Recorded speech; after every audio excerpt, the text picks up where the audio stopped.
Bonjour tout le monde. Je m'appelle Honorable Madame Safia Elmi Djibril. Je suis la deuxième vice-présidente du Parlement panafricain. Je viens de la République de Djibouti et je suis très heureuse d'être parmi vous aujourd'hui, de parler un peu et d'aborder un peu les questions concernant la jeunesse et les femmes par rapport à notre institution, le pape.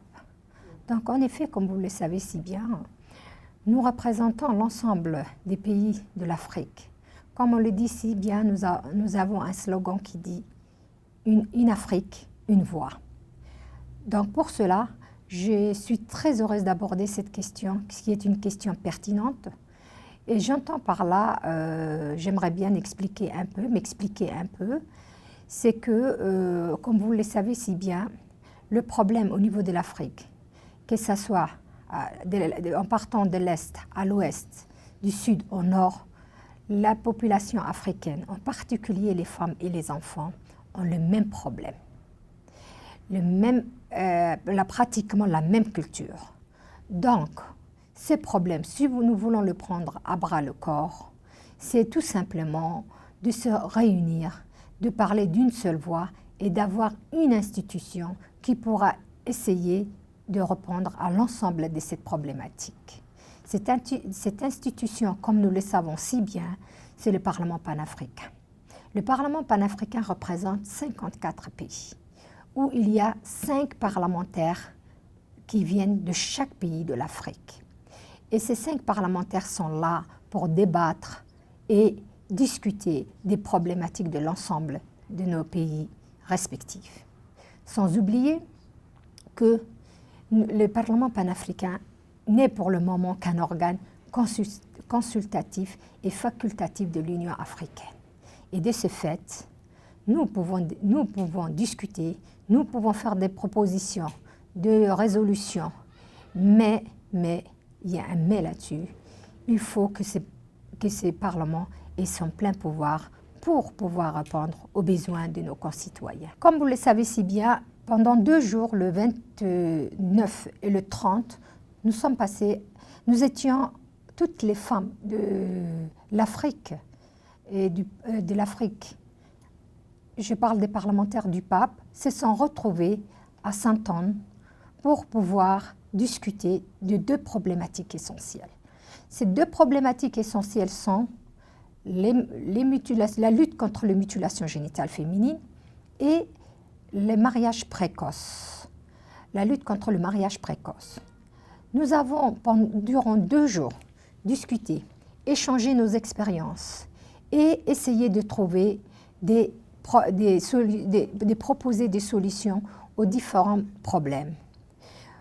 Suite à nos discussions et à nos échanges, nous avons pu retenir des éléments essentiels, tout en sachant que nous avons un défi devant nous et que ces défis, il faudrait savoir ou trouver le moyen de l'aborder.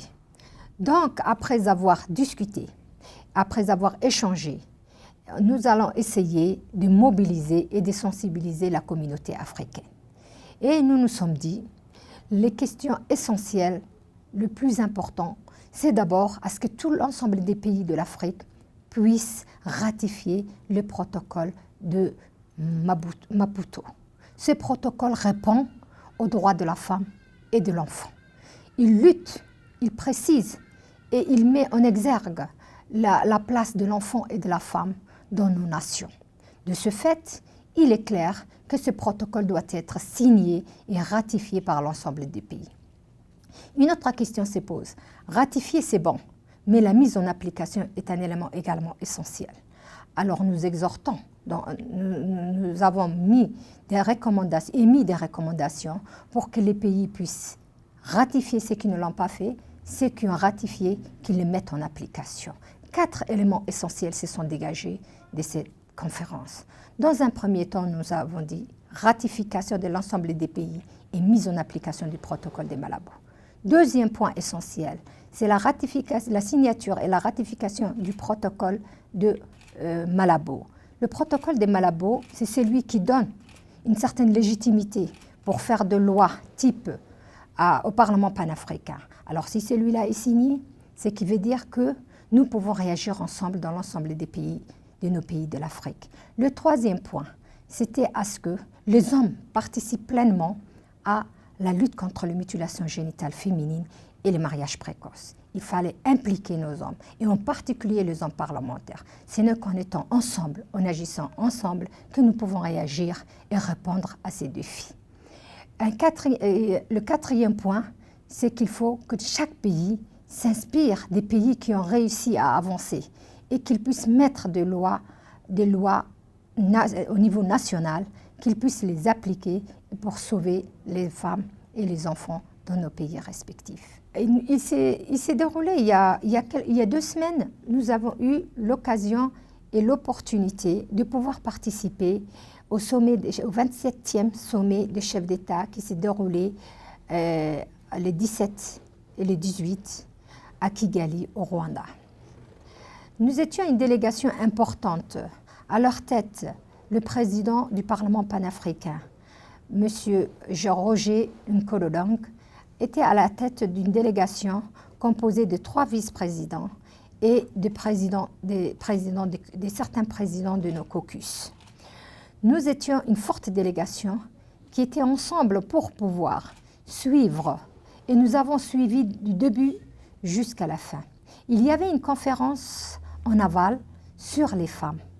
Les femmes parlementaires et les femmes ministres se sont rencontrées pour également débattre de la question de la femme et de son intégration dans le développement de nos pays respectifs.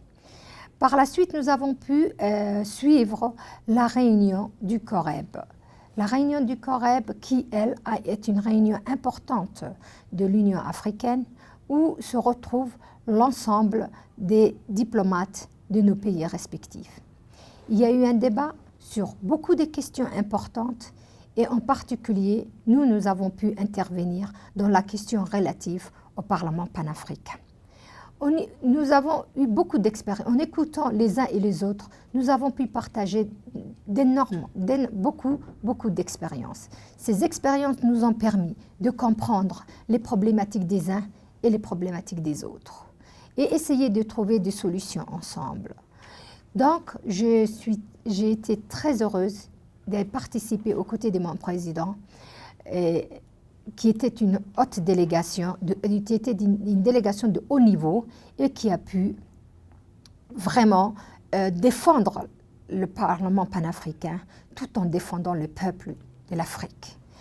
Concernant la ratification du protocole de Malabo, ce protocole a une importance particulière pour l'ensemble des pays de l'Afrique.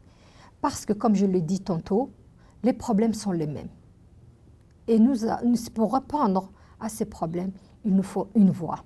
Et cette voix, comme je l'ai dit si bien tantôt, c'est le Parlement panafricain. Le Parlement panafricain n'est qu'une institution pour le moment consultative. Si 28 pays de l'Afrique signent le protocole de Malabo, c'est le protocole révisé du Parlement panafricain qui lui accorde son pouvoir législatif, ceci permettra au protocole de rentrer en vigueur. Et si ces protocoles rentrent en vigueur, le Parlement panafricain va avoir son plein pouvoir. Il pourra réagir. Il pourra discuter comme il le fait actuellement, prendre des résolutions, émettre des résolutions, mais également mettre des lois types en place. Ces lois permettront et aideront le peuple de l'ensemble des pays de l'Afrique. Et ceci nous permettra également de pouvoir, dans nos pays respectifs, mettre en place des lois nationales.